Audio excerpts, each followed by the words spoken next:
What's up, everybody? I'm Chris Alwell, Community Editor for the Eden Prairie Sun-Current. It's Wednesday, February 11th. Here's what's happening in Eden Prairie today.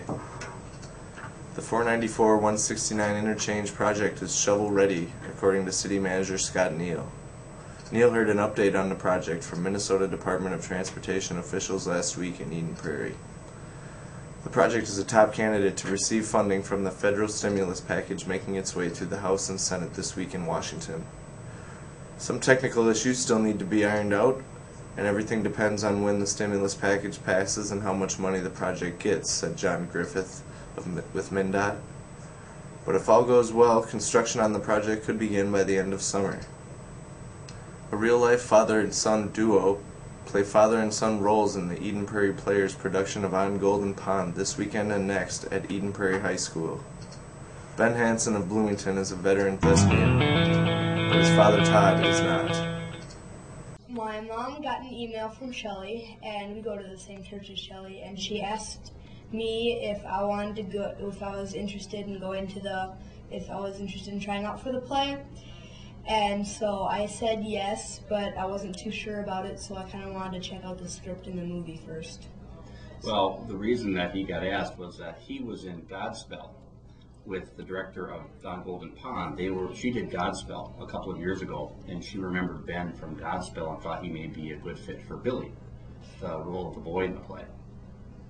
And then, of course, I went and I drove him to the audition that night with no thought in my head of auditioning myself, and somehow by dropping him off to audition for the role, we're not quite sure how that happened yet, but I ended up doing a reading that night and miraculously ending up with the role of Bill, his dad.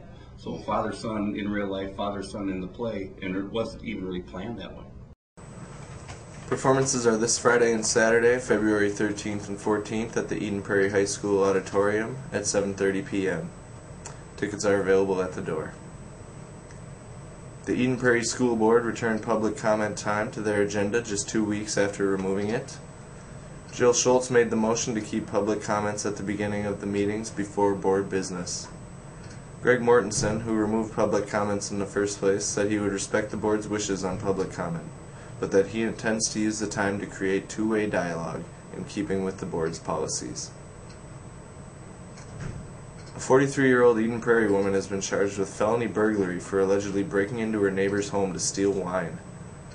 A complaint filed in Hennepin County District Court alleges that Deborah Redding entered her neighbor's home on several occasions to steal wine.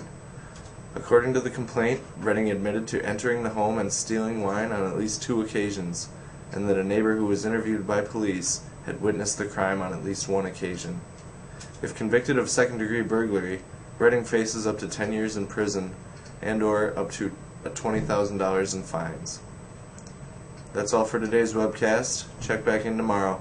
Until then, I'm Chris Alwell for Sun Newspapers.